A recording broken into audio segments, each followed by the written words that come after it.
Well, folks, welcome to one more edition of Politics and Ralph. Thank you so kindly for being part of the show. Prosecutor versus convicted felon. Bridge MCP, you know, if you put something like that on the screen, I'm going to get to that right away. Again, we repeat prosecutor versus convicted felon.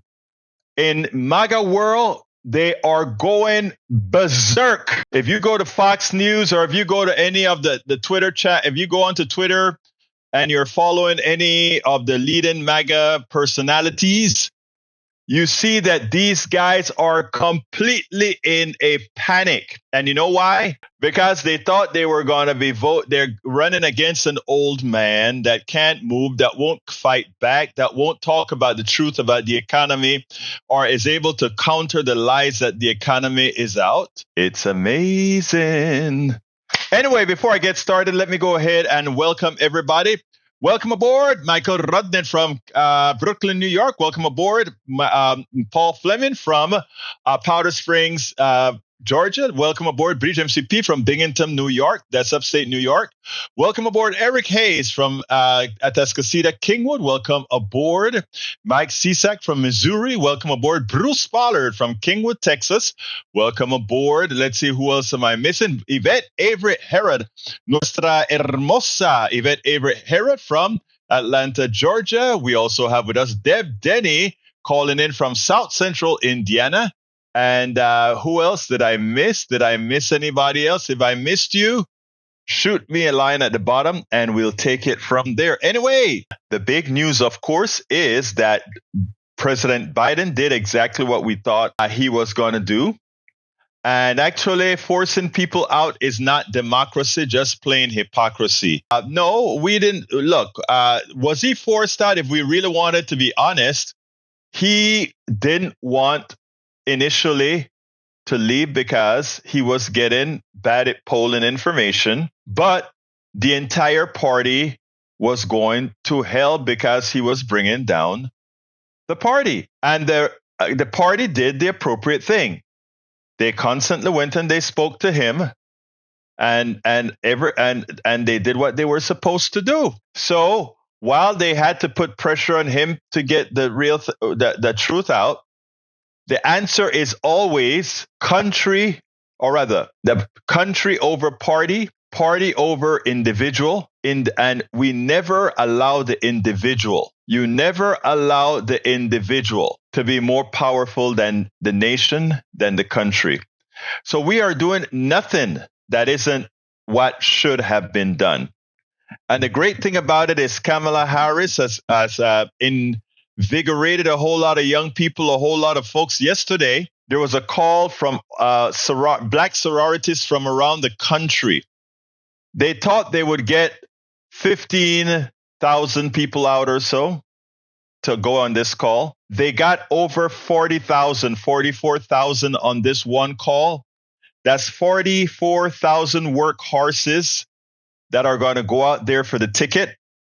All volunteers, 44,000. The army has been unleashed. And that was the fear that the convicted felon thought about, because he understood that that was what was coming.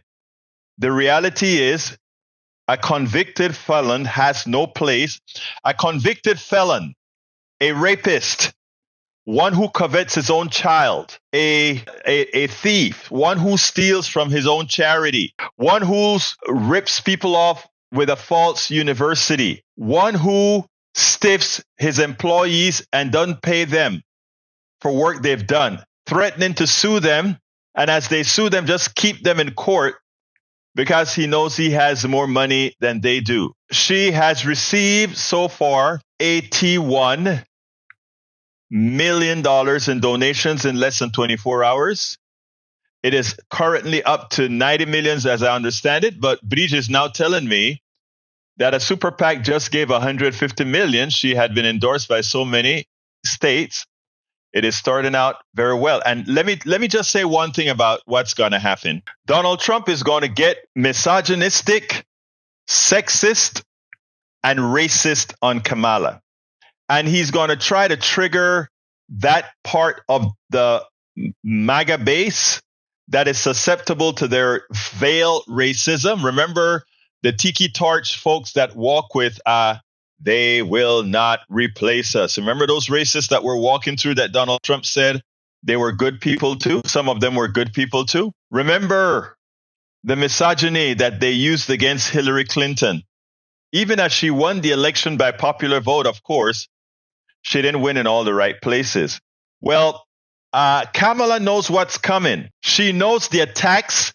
She knows the racism, sexism, and all the isms that going to greet her in the next few days. They are lost right now. They're looking up for everything that they can twist into a lie. They're searching, they're looking, they're going through all her videos, they're going through all her paperwork because they want to find several things. She was a prosecutor. So the racist Trump think what he can do is use her prosecuting effectively in San Francisco, meaning she was a tough prosecutor. And guess what that means?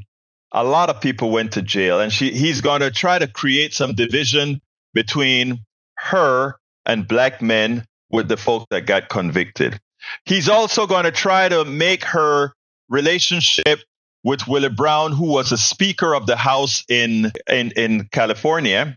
It's amazing. Even when California's House went Republican, this Democrat from Texas who went to California remained Speaker. So he's going to try to make that an issue. Of course, it's funny because everything that he tries to make an issue, while she did it civilly and nicely, he did it in the form of raping women, in the form of having several baby mamas, in the form of everything bad you can think of. That is who Donald Trump is. Now, of course, Breach, she got endorsed by the Nikki Haley Super PAC. Again, the ball is rolling. Remember, I said this was going to be a landslide election. When people see remember, Donald Trump is desperate. He needs to win this election so he can get rid of all the private papers. What do you call those? What do you call that stuff? You know, the papers that he stole from the government, top secret papers. He wants to get that case thrown out. He wants to get all the federal cases thrown out. He can't get the state cases thrown out. But while he's president, you can't prosecute him. And if he becomes president, you know he's going to try to hold on to the job even beyond the 4 years. But doesn't really matter because in 4 years, who knows? Is he even around? So let's be prepared. Let's be prepared for the racism, sexism, and misogyny that is going to be unleashed. What he doesn't understand is this isn't 2016 anymore. We are 8 years beyond 2016 with a larger population that have grown up, meaning 8 years worth of new population and 8 years worth of dead people. All right. So it has changed. The playing field has changed. The playing field has changed. So for all of you out there that are scared, it's a black Asian woman that's running. Can she win? I first say it's a woman that's running. There are more women in this country than there are men. But not only that, it is women that the Republican Party, the MAGA Party, I shouldn't call it the Republican Party anymore, because now we have Liz Cheney on our side. We have Nikki Haley's PAC on our side. So we should not call it the Republican Party against women, even though we know there's a large sect of them against women. We should call it what it is, and that is MAGA against women. MAGA against the other. All right, let me start reading some of your stuff here. Let's see what we got here. We got para ver.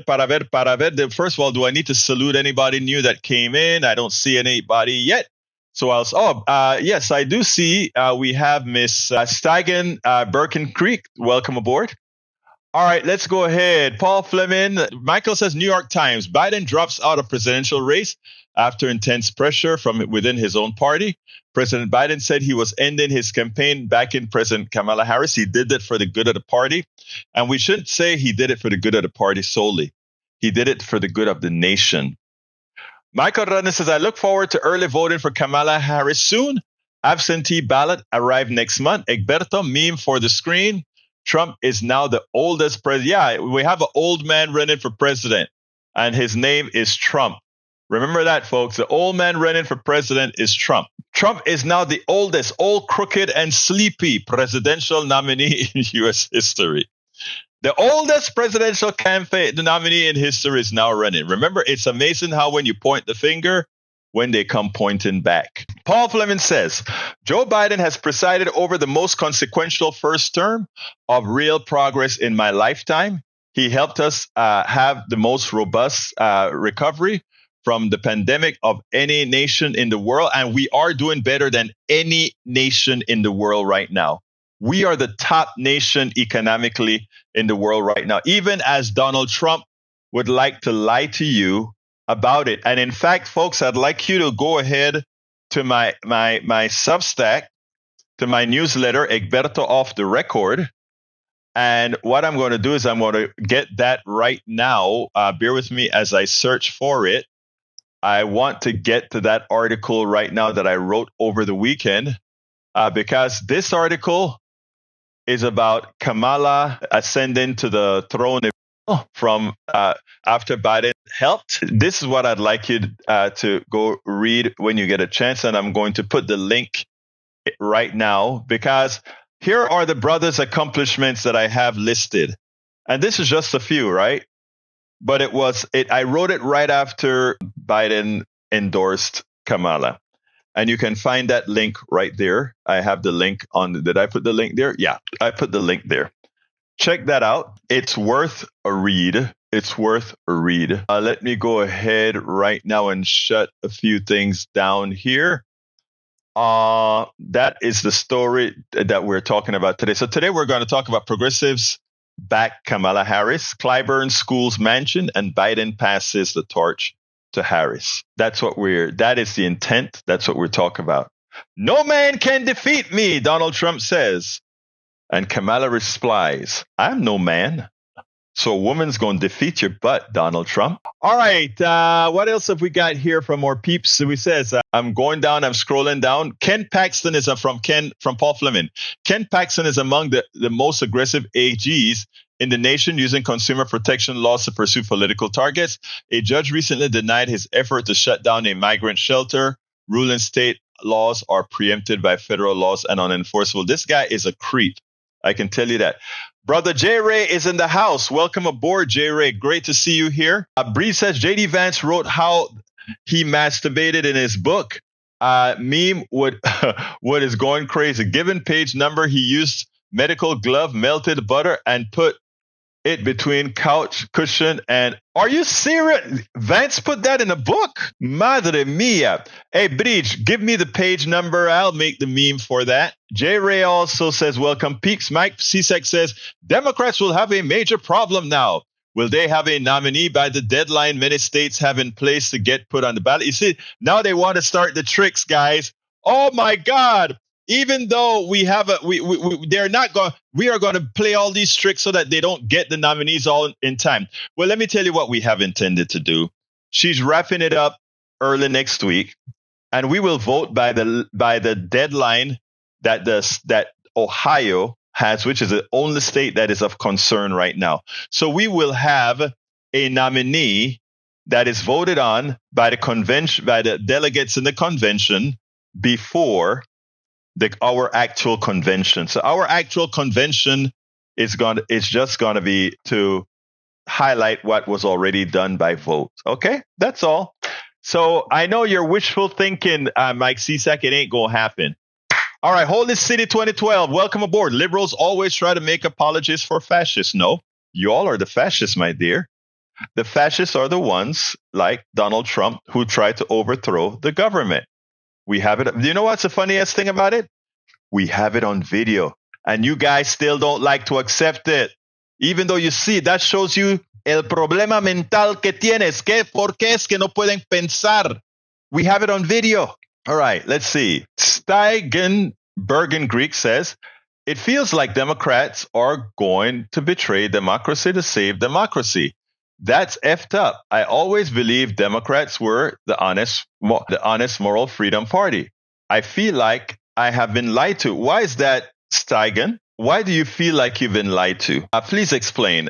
Because maybe I need to explain a few things why that is not the case. Don't believe what you hear from the right. The right will try to create dissension among us. Don't fall for it. That's what they do. That's what they do best. All right, new meme. Republicans wanted to talk about age. Let's talk about age. Brian Tyler Cohen. I love his stuff on Occupy Democrats. Very good one. Very good one. All right. What else have we got here? Paul Fleming says for weeks, the media openly questioned Biden's fitness for office because of a bad debate, but they never questioned Trump's fitness for office when he said bleach and sunshine can cure COVID. And you know what, Paul, you're right. We have to do all of that ourselves. Paul, let me ask you something. Do you have a Facebook account? Do you have a YouTube account? Do you have a Instagram account? All of us are the media. And what I try to tell folks, if you can't do it yourself, you go ahead and you spread Politics Done Right on Instagram. Spread Politics Done Right on Twitter, now known as X. If you don't come up with your own memes or your own videos, share ours. Give it more traction. Because that's what they do. They have paid people to do it. We have to depend on you. Let me give you a little something that happened recently. One of the videos that I showed you today has gone viral. And it's a very important video that has gone viral that I did yesterday. And what I want to do is I want to give you the link to that video because let's make it has over 100,000, about 105,000 now, I think it's at. If I look in the back end, it's about 105,000 views. But we should be able to get this video up to 1 million views. Let me put it in a chat. That's my video. I did that yesterday. It's in the chat now. And that video has garnered over 100,000 views. It said something. And it needs to it touched people. So it needs to go ahead and get a lot more. But let's go ahead and start with our first video of the day.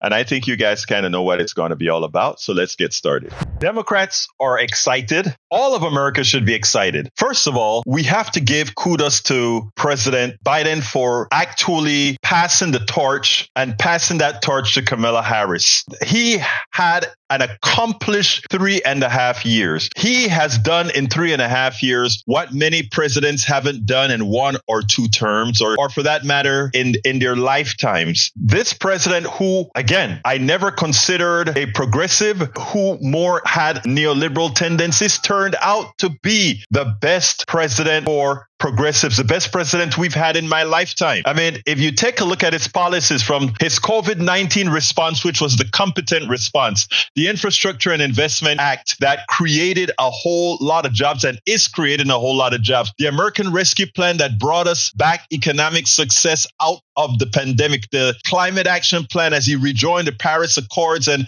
did more for green energy, the foreign policy and alliances that he created both for NATO and across the world, judicial appointments that reflected America, the American family plans and social policy plans, great stuff, gun measures that help.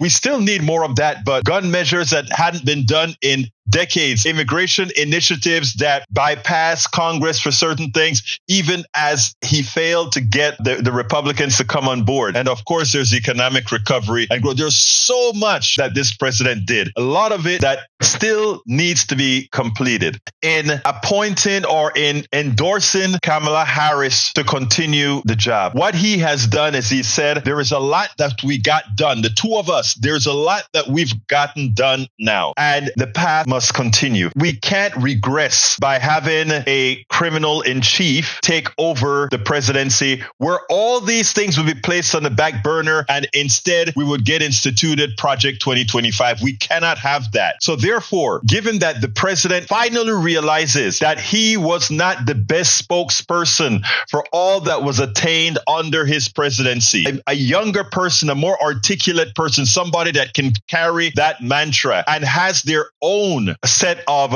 policies that they want to put out there to help the working class, the middle class, women, and everybody else. That is what has to be done. And he finally came to the conclusion that, yes, this is better for America. And as he realized that it was better for America, so he did it. Folks, there is a new beginning, and it is on us to go forward. It is on America to lay the plan. The Republicans have already given us an easy pathway. Their policies are so bad, from their attacks on women, attacks on democracy, attacks on freedom, all these things that they have not only talked about, but they've codified with a Supreme Court that has given the president infinite immunity, that they've codified in a 900-page report known as Project 2025.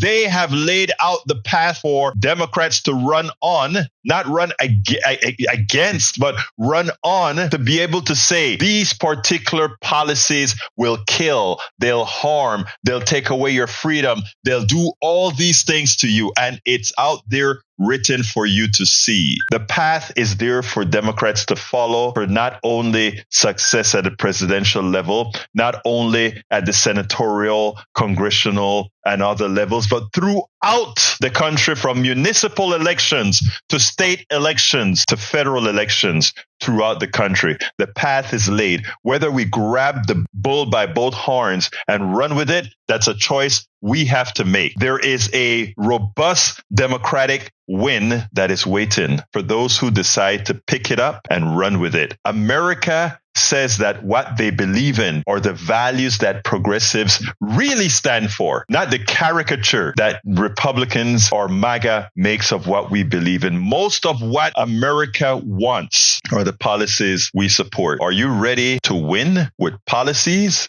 It is time. We have a lot of work to do. We have to educate a lot of people, from Appalachia to the ghettos to the barrios, all the people that are currently disengaged or ill-informed. We have to get the job done. We have to inform everybody about our new beginning, about us taking the country back from those who have stalled it, from those who have harmed it. But to do that, you know what, folks?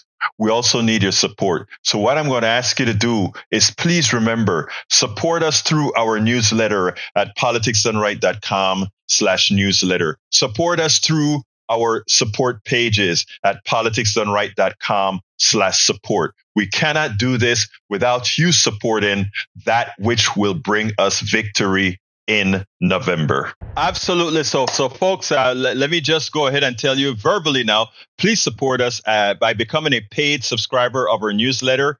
Go to politicsdoneright.com/newsletter, or find another way to support us by just going to politicsdoneright.com/support. Now, let me go ahead and I want to talk to my sister here, Steigen Bergenkrieg. I know to you what happened with Biden looked bad, but it started out horrendously bad.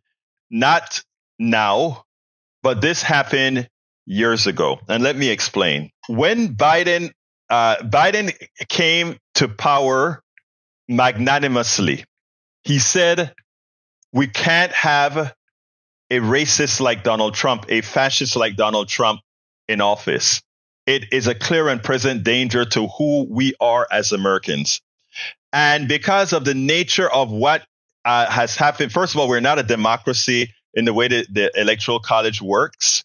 And because of the nature of the battlegrounds, he was one of the only Democrats that could likely pull us through the state that the nation was in at that time. So he said, even as old as he was then, because that was an issue back in 2020 as well, he said he would be a caretaker president and run for one term. And that's what he said. That's what Biden said. But as time went on, as happens with a whole lot of leaders, he wanted to hold on to the job. And what the Democratic Party did under his auspices was to prevent there from being a vibrant primary. So while we had Castro that wanted to run, Beto O'Rourke that wanted to run, and many others that wanted to run, we couldn't. They shut them out. They did all kinds of tricks. They told some vendors that if they weren't going to support the incumbent, that during the Democratic National Convention, they wouldn't be able to get their stuff sold. They did all kinds of things that they did. So, now that's party politics. It happens all over in every party. But the one thing Biden refused to accept then was that we all age differently. Had Biden been a Bernie Sanders or a Anthony Fauci or a Jim Clyburn, these guys have aged wonderfully. Each of those guys could serve 4 terms, right? Another term, a 4-year term right now. The honest reality is, as good as Biden is, Biden could not or would not. He's just not. I mean, he can run the country good because his recessive memory is perfect, but the short-term stuff is just not there. We can't let our eyes be fooled. We can't let others fool us otherwise. It's just not there. Now, Kamala Harris, because of the timeliness, is the only logical choice, because all the millions of dollars, $100 and so million, and all the infrastructure that is built out around the country would have had to be torn down or transferred with new monies, not with the money that she raised and Biden raised. They couldn't use those monies. So Kamala was not only the only choice, but lucky for us, she is a prosecuting choice, just as Bridge MCP put out there. We get a good meme: prosecutor versus prosecuted felon. So it is important for us to not allow the right to create dissension among us, because again, we didn't do this stuff cleanly. We didn't do this stuff. In fact, I could even say we didn't do this stuff ethically, but it didn't start now. It started way before. And this is not something that is uncommon to any party. This is just how things happen. Now, we as progressives, when we were under the Bernie Sanders domain, these are the kinds of things that we were trying to get around, not change that from the way it is. Now, I was going to go to Chicago for the Democratic convention, but it was too expensive. And after going through Netroots, I had to choose this year between Netroots or Chicago.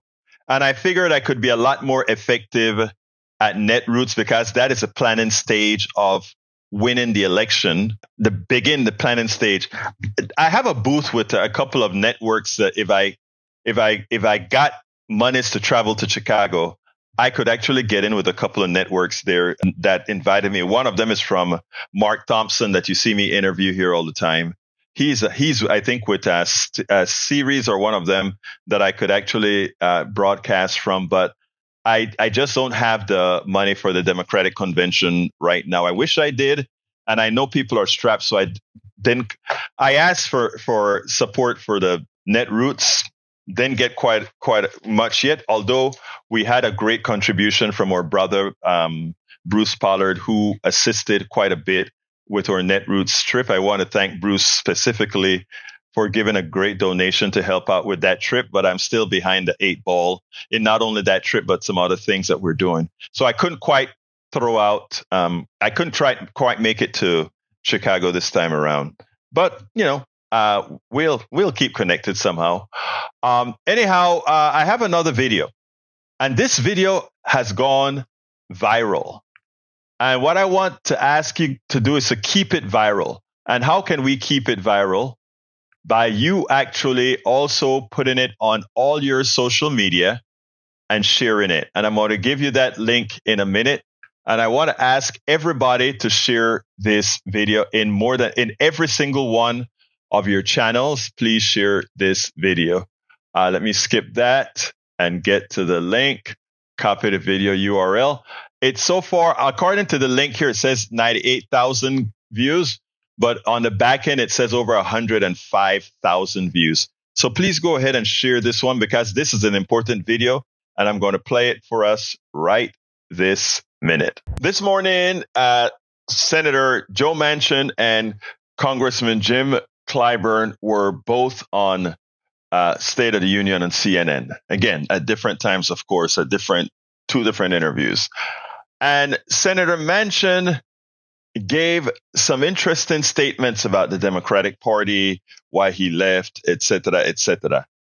But Representative Clyburn had to put some reality, dump some reality onto Manchin because of his nostalgia for what he thought the Democratic Party was, should be, etc. I want you to listen to this, and then we'll talk about it at the other side. I left the Democrat Party because it's not the Democratic Party I grew up in that I always knew. Yeah, for people who don't know, you left the Democratic Party, became an independent at the end of May. At the end of May. And I've come to the conclusion this. I came from West Virginia, a little coal mining community of Farmington. And my parents, were lifelong Democrats, and most of the people I knew. John Kennedy made a tremendous play through that in 1960 to win the election, to be president of the United States, and I watched the excitement. And we are totally encapsulated in ask not what your country can do for you, what you can do for your country. And we're changing into society. How much more can my country do for me? Mm-hmm. That's not how I was raised. I was always fiscally responsible and socially compassionate. I never believed that government should be your provider. It should be your partner. And we always are willing to give people a helping hand, a hand up, not a continuous hand out, mm-hmm. make them dependent. We've lost that. And I think we need to bring that back. For 80 years, my state of West Virginia was a solid blue state. What happened? One of my colleagues asked me, Joe, what happened to the West Virginia Democrats? I says, nothing. They want to know what happened to the Washington Democrats. Here's a little state of mine, West Virginia, who's done the heavy lifting in Appalachia. They mined the coal, made the steel, built the guns and ships, built the middle class, if you will. They're patriotic. They've shed more blood, lost more lives for the cause of freedom than any region of the country. They've given everything that they have. And now all of a sudden, we're not good enough. We're not smart enough. We're not green enough. My goodness, no one's given more than we have. Why did you leave them behind? That's what they believe. So I told my friend, that's the problem. You can't leave anybody behind. I like Joe Manchin a whole lot. And Joe Manchin said this morning that this is not the Democratic Party of his father. And that is a great thing. Because my father, I remember when my father got the right to vote or cast an effective vote here in South Carolina. It was not until 1948 that the Democratic Party opened itself up to African Americans. No, this is not the Democratic Party of my father, and that is a great thing. And so let's go forward with these improvements that we've been making in this party, opening this party up to everybody, and keep it open to everybody. So the process is there. And I think we ought to utilize that process and go to Chicago. And when we open on the 19th of August, do so on one accord. First of all, I am so glad that Clyburn slapped back. Manchin thinks that this is not the party of his daddy. This is not the party of when I was young. This isn't the party of 80 years ago. This is a party, the people in West Virginia and Appalachia, they're asking the question. And that question is, we haven't stopped being Democrats. The Democrats just stopped being us. That's BS. And Clyburn did an excellent job of pointing that out. I don't want the Democratic Party to be the party of Joe Manchin's father or Clyburn's father, because that was a party that even makes what the Republican Party has become today. Well, we don't need to go there. But anyway, Manchin also in his commentary said some things that were rather silly. He claimed that the Democratic Party has become this party of people who are asking what the country can do for them instead of what they can do for the country. He also said that what he wants is a party that gives people a hands up, but not hands out. He also claims that Biden did very well, but that somehow the party fails at several things. So let's clean this up perfectly, first of all. America is not a country where the people sit back and depend on the government. Where the people need the government is because of what the wealthy has told the government to do, and where the wealthy, along with the government has failed. Let's be clear here. America has a very, very small very, very wealthy class. They didn't get wealthy on what they did. They didn't get wealthy on their intellect. They didn't get wealthy on what they produced or the services that they provided. They got wealthy on the backs of every single one of the people that Manchin called dependents, that Manchin pretty much said they are loafers. That's who the wealthy has created their wealth from. Let's be clear here.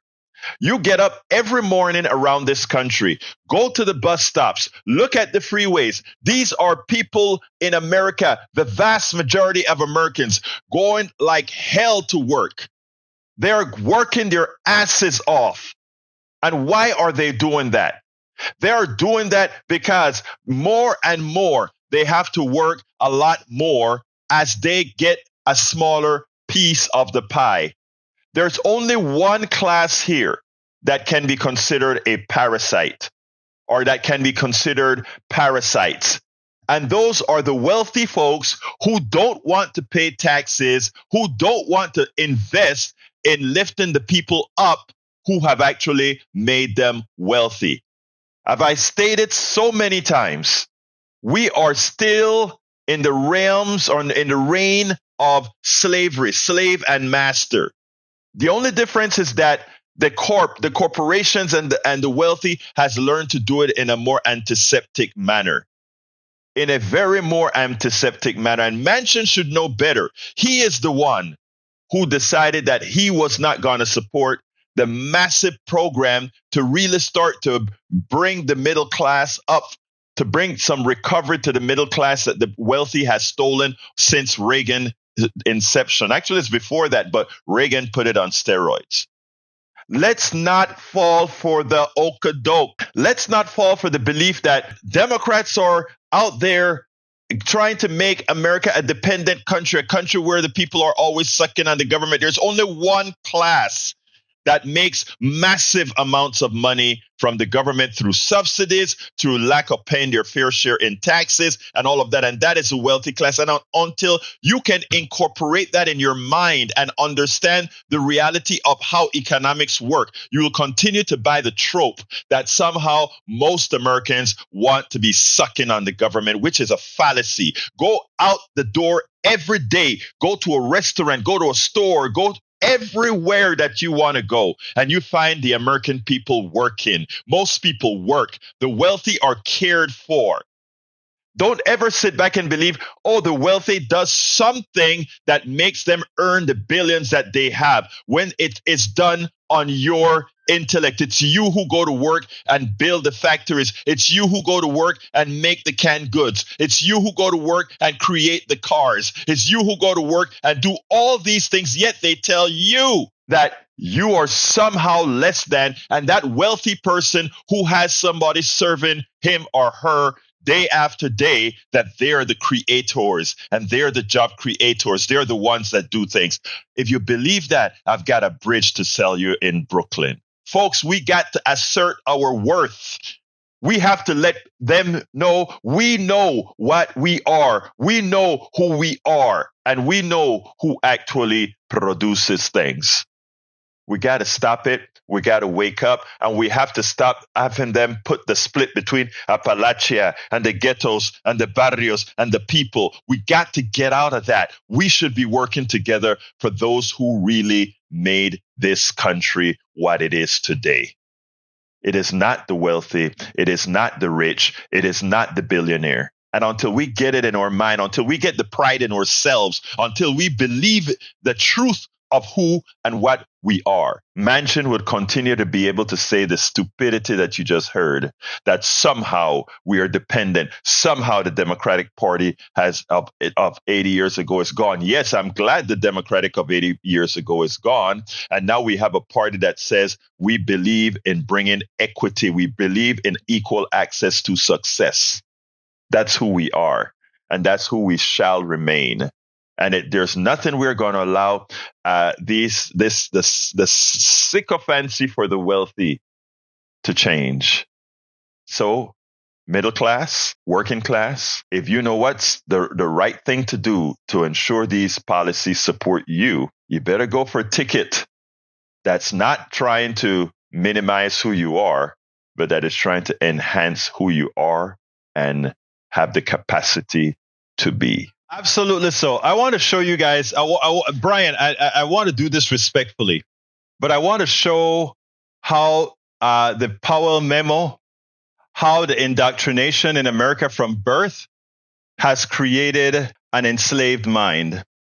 Brian says, it's the wealthy who put their capital and future at risk.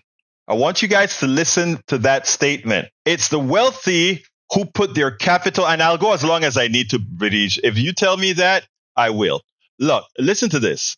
Brian says, and I want you guys to walk this street with me. It's the wealthy who put their capital and future at risk. I once told you that this economic system doesn't care about humanity. It only cares about capital. But worse, it has the humans that are the slaves within the system, the workers. It makes them also look at capital as having more importance. How do I know that? Because listen to Brian. I want to deconstruct that.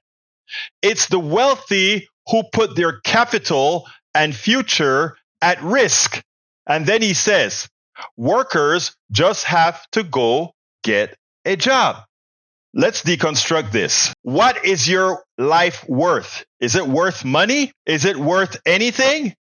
Because the guys who build the skyscrapers in downtown Houston, in downtown New York, in downtown California, they risk their lives when they're on those scaffolds, when they're on those things building. They're risking their lives for a building they likely cannot go into. They're risking their lives for a skyscraper they probably can't go into. They are breathing in fumes that will get them sick decades later, that the rich person isn't going to want to pay for, even though they got it on the job. I repeat, the enslaved mind, the enslaved mindset is such inculcated within our psyche that we, those that will never be able to get capital because capital breeds capital, we are there defending those people who abuse our work, our worth, our intellect. You put a rich person on an island you put a rich person who bought an island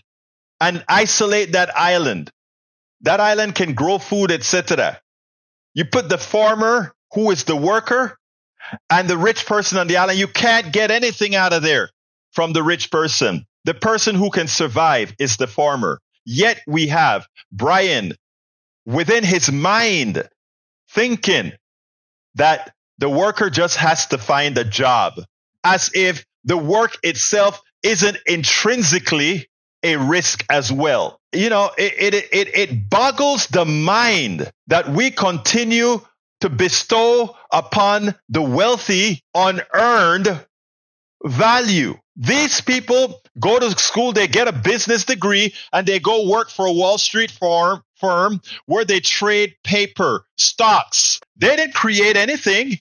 They didn't have the intellect to create anything of value, yet you revere them. You may be out there sweeping floors. You may be out there doing welding. You may be out there doing all these things while that person just went to business school, started trading stocks, and owns you. Because when they decide that metal corporation no longer produces what it is, they break it up into pieces and sell it as pieces of paper. They don't even know what it looks like on the inside, but they sell you like a slave. And you continue to support policies where you give these guys,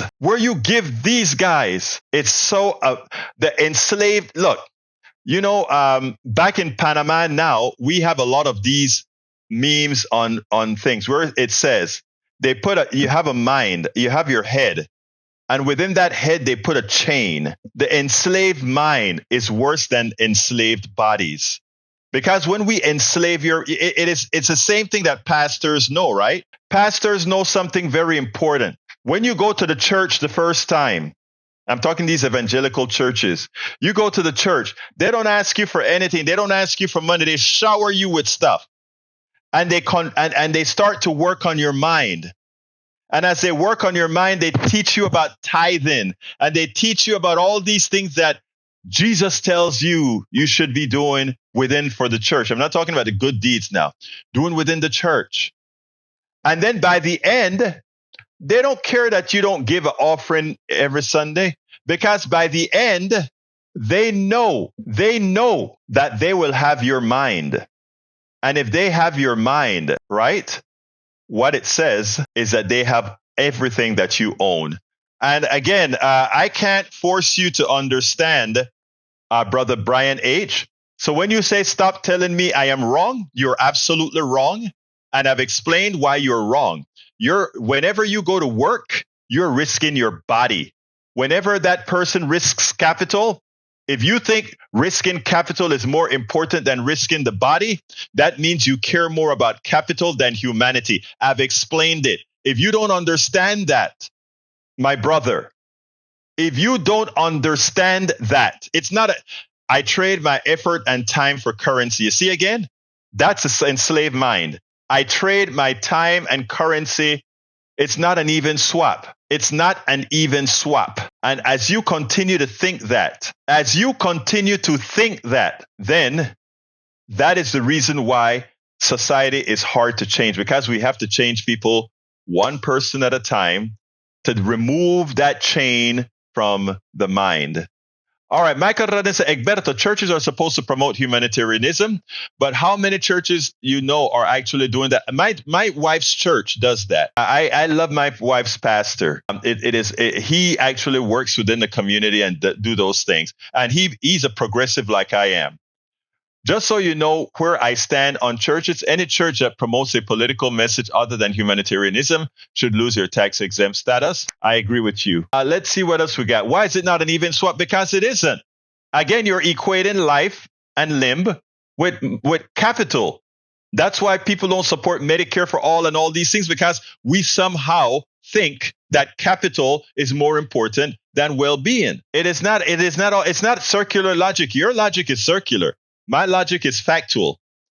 All right, let's see. Paul Fleming says, federal judge rejects a request to block Utah's certification of its primary election results from a GOP congressional candidate who alleged that mail-in ballots were wrongly rejected due to mail delays. I would hope that they'd reject that. It's funny. The mail delay, and you should be disenfranchised for that? No way. All right, anybody wants to call in to make some comment, to make some commentary? 281-823-7747. Again, the number is 281-823-7747. All ears for the call. Let's see what else we got here. If there's any other things. In Michigan, women make 81 cents on the dollar compared to men. Last time he was in office, Mike Rogers repeatedly voted against closing the wage gap. We can't let him anywhere near the Senate. Absolutely not. All right. Good afternoon, Ray Brackens. How you doing? I'm good, Brother Egberto. I first want to give space to the late Sheila Jackson Lee. Yes. She was someone that when I saw her in the room, I actually had the pleasure of introducing her at an event when she had to come out for the community during Hurricane Harvey. She's kind of like a grandma figure to me. And I know the community felt very close to her. And typically I don't get close to politicians, but I felt like she was a real one. So rest in paradise, Sheila Jackson Lee. You got some big shoes to fill. Oh, yeah. Whoever takes that position is really going to have some big shoes to fill. And I wish them well, because, again, it's not going to be an easy task, because everybody is going to be saying this is how Sheila would have done it. And I don't know if were you on the program this morning, because I gave a full thing on her this morning. Yeah. And it was beautiful, Egberto. Thank you for that. I really appreciated the words you gave to her this morning. I didn't call in because it was a big line, and I just wanted to just listen in. So Yeah, but well, Sheila was a friend. I could call her up for an interview anytime. That's the link that I did for her. I took a picture with her at an event. Anybody wants to click on that, you can see the picture that I took with Sheila Jackson Lee, and it also has a link to several interviews that I did with her a few years ago. She was always at first I had she's a camera loving woman, and at first I didn't realize how wrong I was. She had to make her way. She had to demand the attention. She had to demand it in this man's world. And I learned that quickly. And I just simply fell in love with who she was then. Yeah. And I mean, she used that camera time and that microphone to push the needs of the community, of the people. And that's what I respected so much about her. I mean, right. I could say, I mean, although it's bittersweet, I find it, somewhat comforting to know, even though we lost Sheila Jackson Lee, we have, up there in the Dallas area, we have a Jasmine Crockett who's going to be the next generation of Texas congressional leadership. Yes. I've interviewed Jasmine Crockett 3 times. And the thing about it is, I've tried to reach her over the last 2 months, and I can't, again, she's like a star in the party now. And it's really every bit of that she's doing now is she's going places following the pattern of the routine. So I don't know if I'm going to be able to get her till after the election, but she's doing a lot for the party right now. Yeah, she's all you put her name in the search. There's a lot of different podcasters that have got her attention now. So I understand Egberto, but she'll come back to Texas soon enough, I'm sure. But back to the national discussion, I was one of those people that, like you said, I was wondering what the hell they were going to do with this Biden thing. You know what? In retrospect, hindsight is 20/20, but it might have been one of those things that worked out, because now all of the Republicans got all fired up and juiced up. They got Terry Bollea. I refuse to call him by his stage name, because he doesn't deserve that anymore. Terry Bollea with the ripped shirt and the bleach blonde bad built body. I don't care for him anymore. Okay, he could go somewhere in Hawktua, if you know what that means, because he did for Trump right there on the stage. But yeah, I mean, basically, all of them really did that, especially like J.D. Vance, because of everything he said. He said what I said. He agreed with me. At some point, me and J.D. Vance agreed that Trump was the American Hitler.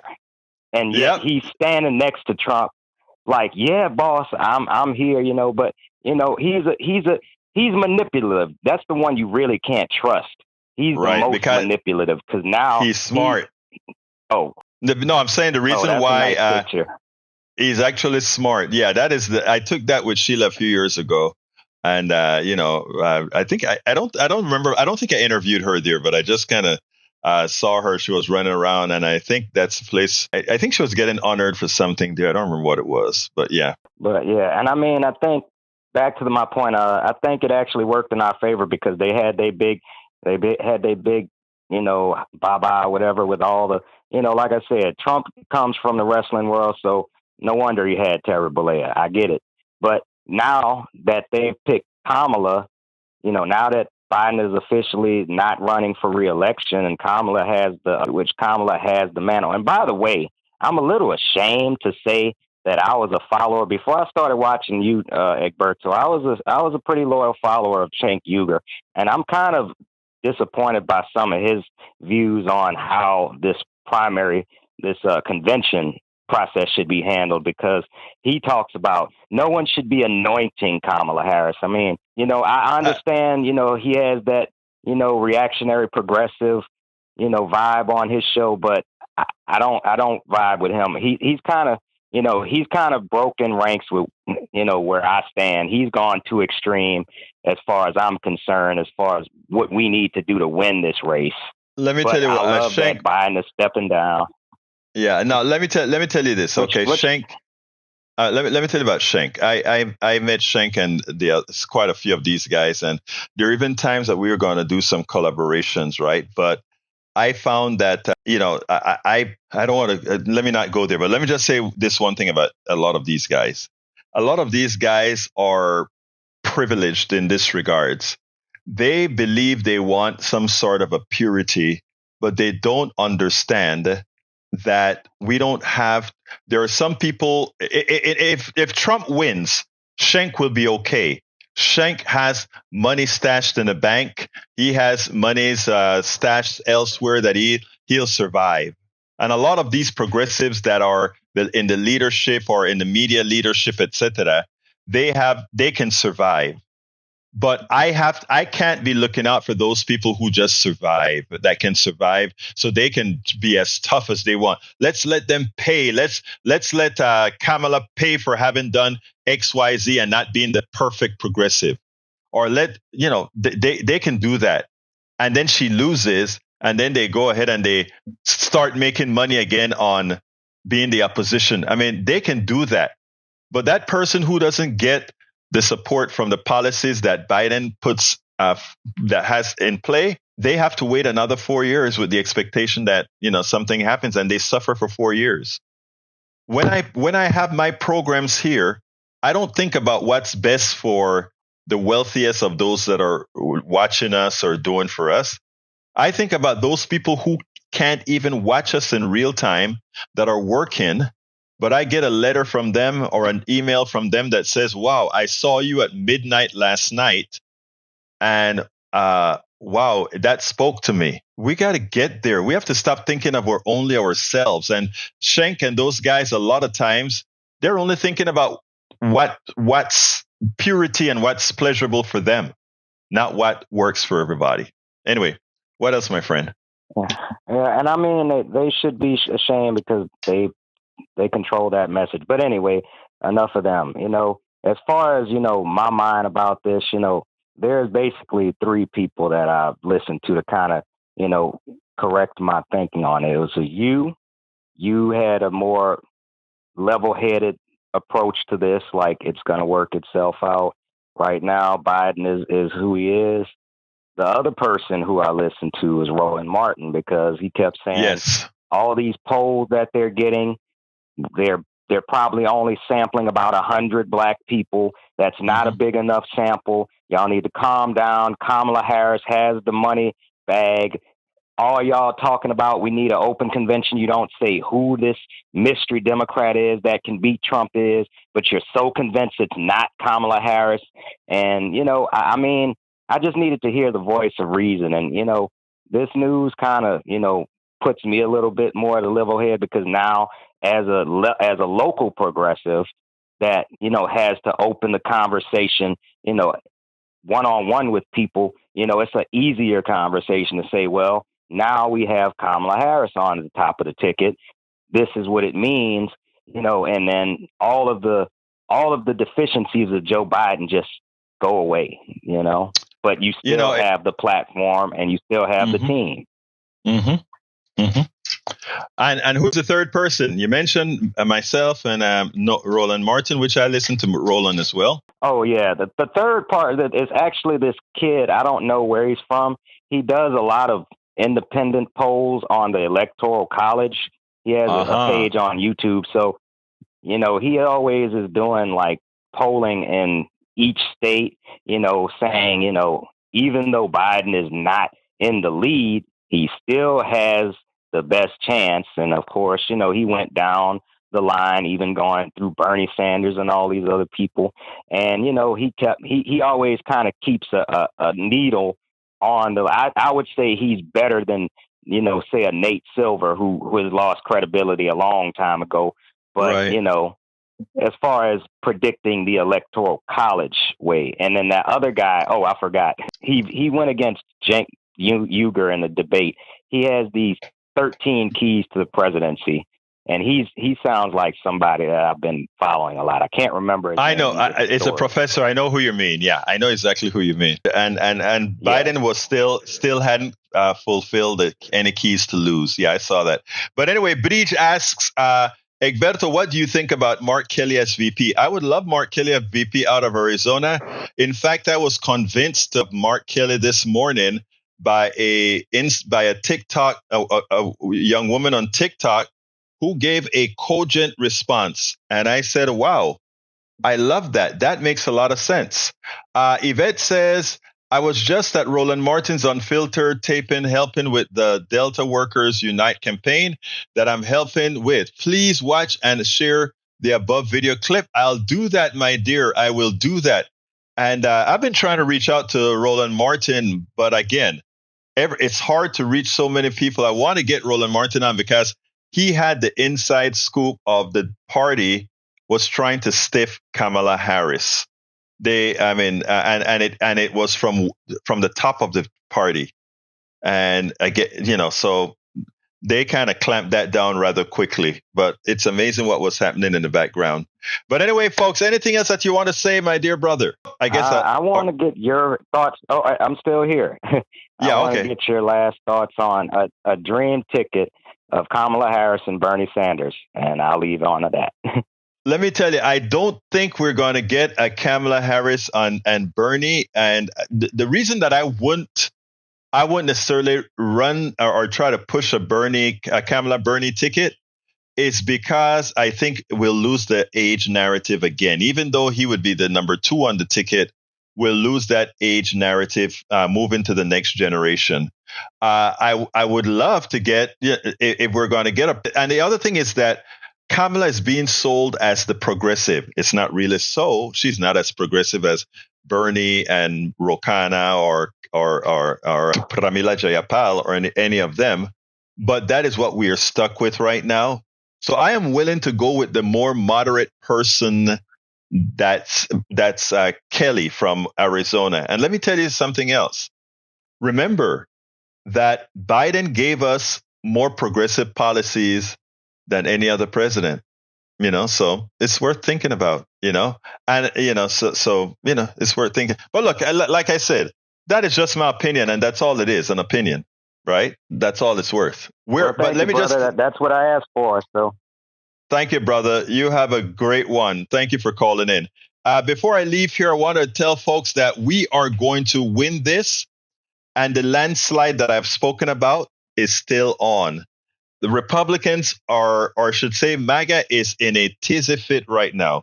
They don't know what to do. The only thing that they have right now is racism, sexism, and misogyny. That is what they're going to try to use on Kamala Harris. And while there is still a large percentage of the population, maybe 30-something percent of the population that's that way. And by the way, and I'm not only talking white folks now. When I talk about prejudice and racism and all of that, it's not only from white people with regards to Kamala Harris, black men. And if you take a look at what CSAC just placed in there, guess who else knows that? The right wing knows that there's a sect of black men, specifically some of the more religious ones, right? They have that sexist thing, and they're going to use that. Kamala Harris locked up black men. Yes, she locked up bad black men. And they're going to try to use that to sort of split her black men vote. They can try, but there are too many good people of all ethnicities out there that this time around, it's not going to work. And the reason it's not going to work is that we will be prepared for it. So as those attacks come, we will be ready. Anybody else want to call in to say anything before I close us down? Let's see what else we got. Alice Aaron Dream says, and they have to keep racism, misogyny, etc. under the radar. Oh, it's not going. They're going to be way outside. Look at what Mike Cisak put in the chat. Where do you think Mike Cisak got that statement from? Mike Cisak doesn't know a damn thing about Kamala Harris, but their machine has pushed that to Mike Cisak already, so that Mike Cisak and all those other MAGA folks are going to be those little antennas for the MAGA, for Donald Trump putting out the lies, right? They're going to be the antennas. And that's why I tell all of you here, we have to be the same. We have to do the same. We have to promote our stuff. When I tell you guys, go out there and keep this stuff that I put out there going viral, so that other people get informed. That's what I'm talking about. But anyhow, I got to close down the show now. I want to ask all of you that have the ability to do so to please become a paid supporter of Politics Done Right, the newsletter that we put out called Egberto Off the Record. And how can you do that? Go to politicsdoneright.com/support. It's politicsdoneright.com/newsletter. There are other ways to support us, and you can do that by going to politicsdoneright.com/support. politicsdoneright.com/support. But again, to start, you can support us by simply becoming a paid supporter of that newsletter. That helps a lot. I need 1,000+ for this stuff to work. So please sign up at politicsdoneright.com/newsletter. Let's see what else we got here. Para ver. Yvette Avery Harris said she would destroy him. Bridget is calling, so I guess I can't leave yet because my sister is calling. Talk to me, Bridget. Yeah, I'm sorry. It's so late. I know. Thank you for going over. I just wanted to get your thoughts. I just posted it, but you didn't see it. Do you think that Trump will debate Kamala? No, I don't think so. Neither do I. He's scared. He cannot debate. Look, Kamala is going to make mincemeat out of Donald Trump because it's a prosecutor against a convicted felon. And what she's going to be able to do is every lie that she tells, she is going to be able to define it as a lie. She's not going to spend a lot of time saying you're lying. She's going to define the lie. What you're saying is a lie. This is what we did, and this is what we're going to do going forward. And that's going to kill Trump because she's going to define it as a lie, exactly. Give the evidence, and all she can. Look, it's 2 minutes to answer a question, Breach. 2 minutes, right? You use the first 30 seconds to go ahead and define the lie and tell the truth. 15 seconds to define the lie, 15 seconds to tell the truth, and 90 seconds to go out there and say what you are going to do to make America's life better. So every time the rotation comes to you, America is going to learn something else that Harris, let's say a Harris Kelly ticket is going to do for you. And that's the debate style that Biden cannot handle because she's quick thinking, right, and she knows the material. Well, she's like 30 years younger than him. She's quick. She's fast. And a lot of people on the right and the left, they don't like her. But the funny thing is, I found it amazing that when a man does it, it's called he's being bold or assertive. When a woman does it, excuse me, but she's called a bitch. She's called, insulting and all this crap. And she's not. She's just being the same way they are. But it's a woman. Exactly. She's still not up to board yet. But it's the same thing that Hillary went through. Yeah. I'm sorry. Yeah, but Hillary didn't have the guts something to do with it. I don't know what she was doing. And he was stalking her when he was doing it. It was like, what the hell was that? But she's quick and she's fast and she's right on the money. And there's no way his party is telling him, campaign is telling him, do not debate her. And he's like, I wanted to do not debate her. And Vance would even said before Biden stepped down, he said, I won't debate her because he can't debate her. Those men cannot debate Kamala Harris, and she would destroy them. Mm-hmm. I mean, remember when she had the debate with Pence? When the fly went on his head? Yes. And I saw her on Rachel Maddow with the fly, and Rachel was like, can I ask you about the fly? And I just laughed, but it was very funny. But she kept on interrupting him and saying, I'm speaking. Yep. So she'll put them in their place. So there's no way they'll debate her. She'll destroy them. And Eric's saying he'll destroy her. I was like, Eric, you're an idiot. Look, Eric, the funny thing about it is, I know you love him. No. I wasn't talking about Eric. I completely disregarded what Eric was on Earth 2 today. He was in a different reality today. I love my brother, but he was living a different reality. Nothing close to what's really happening. Yeah. So here's the thing. They can't debate, right? So the only thing they can do is bring down. And like I said, Reverend Al said it on MSNBC. I heard him after I wrote about it. And that said, that we are still in the honeymoon stage. Everybody's happy. We got a change. We got a young person that can go out there and fight. But the onslaught that is about to hit Kamala Harris and the bad thing about it is the media is going to be complicit. The mainstream media is going to be complicit. And that is what we're going to have to solve. It seems like I have another call as well. So stay on, Bridge. We're going to try to do this connection. All right. Hello. Are you calling Politics Done Right? Yes. Hello. Yeah. How are you doing? Let me go ahead and tie these calls. All right. What's your name? My name's Jane McDaniel. Hi, Jane. How are you doing, my friend? Jane. I'm good. I just wanted to say, actually, I don't need to go into TV, but unless I'm already there, I don't know. Oh yeah, everybody can hear you. I do not like Kelly. You don't like Kelly? And no. Why? Because I heard he voted against something, and I can't remember what exactly it was, but it wasn't good. And let me ask. Okay. Who do you like? I've only looked into it a little bit, but I am from what I saw. I would pick Brazier. Let me just that guy from Kentucky, the governor of Kentucky. Yeah. Yeah. Well, let me express it this way. We should not. Kamala is going to be the presidential candidate. A lot of people don't like all the things that Kamala has done. Nobody's perfect.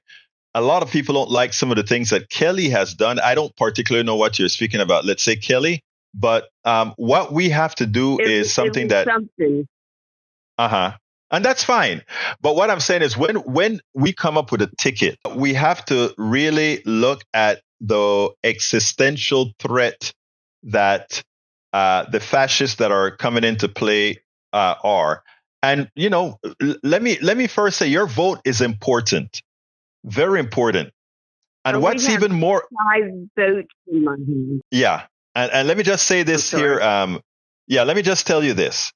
Your vote is important. And even after you vote for the ticket, the Democratic ticket in November, you still have to remain engaged. You still have to remain engaged. One of the things we did with Obama is we voted for Obama and we thought everything was going to be okay. And we didn't force Obama to do a lot of things that Obama should have done. And in not forcing Obama to do the things that he should have done, we got Donald Trump. I know Hillary won the popular vote, but we didn't do enough for the right people to have won with a landslide that progressives need to win with to get the Electoral College. So what we have to do, in my humble opinion, is we have to work hard to not just get somebody that we want elected, but actually we have to keep the pressure on them. That's why Biden was so successful. The progressive caucus kept the pressure on Biden, and he didn't become a progressive. He passed more progressive policies than anybody else. You see what I'm saying, my friend? Oh, that's the best president we ever had. Exactly. But, Harris, I like him more and more. Yeah, go ahead. Go ahead. I think that with Hillary Clinton, both Kamala Harris is a woman, Hillary is a woman. Mm-hmm. They didn't like them. A lot of women didn't like them. Both sides. Right. But Hillary Clinton, she was right in what she was doing and saying, but the moderators of that debate, they sucked. But how do you have somebody, when you're debating, walk around behind you, stalk you, say things? I mean, it was ridiculous. But that was horrible. Both of them, wasn't it? It was horrible. Yeah. But both of them are women, and they play on that. Right. But let me tell you, Bridge, I forgot what your name was, the other caller. Bridge and who else again? Me? Ma'am, my name's Jane. Jane. Okay, Bridge and Jane. 76 years old. We're not 76 years young. 76 years young. Okay? 76 years young. Remember that. You got 10 years on me. So I've always watched politics, and I watch it 24 hours. Not while I'm awake. I'm watching you right now, and I watch all of them. Everybody. Well, look, I appreciate that I appreciate you, but let me just say this here, Jane, because women are going to get a hard time, and even women on TV meaning the women reporters and women journalists, give women a hard time as well, except Mika Brzezinski. Mika Brzezinski is great. But most of the other, Mika Brzezinski as well as Katie Tur. But let's be clear here. The only people that are going to be defending the Kamala Harris ticket in the media, because it's going to be independent media. I can tell you that. Be prepared for. Let me give an example. Another thing that we had in the chat from Mike Cisak, and all of this is coming from the right wing machine. Okay, they're now saying, "Oh, Kamala slept her way into success." No, the woman is smart. Oh, I was just going to say that. Right? I was just going to say that. Yeah. That's how they think. Right. But Trump is a felon, and how many rape convictions and little girls has he been with? They don't care about that. But they think she slept away to the top. No way could she be smart. And here's the thing. Living in the 1800s? I will be writing blogs. And doing videos that refute that, right? But it's not going to get refuted in the mainstream media. So this video that I just told you guys went viral.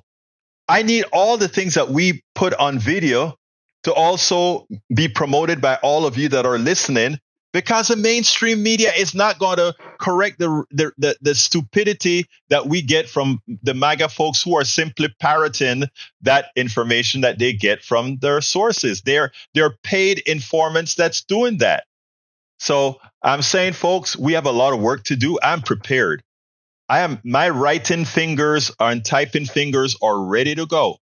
And that's what we have to do. So look, I got to get out of here now, guys. I share everything that you do. I share in my group of 40,000 people. So I appreciate that. Your stuff all the time, Egberto. All right. Please remember to share the time. Wait.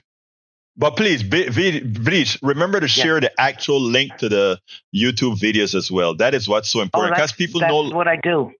That's okay, exactly great. What I do. Great. Thank you very much. Anyway, folks, thank you very much. All right, I'll What's that? Later. All right, we'll talk later, guys. All right. I really enjoyed all the calls that I got today. I'd like to get more.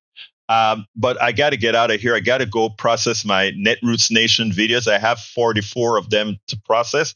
I've only done about 15 so far. Anyhow, folks, I want to ask you guys one more time to please support the program. And how can you support the program?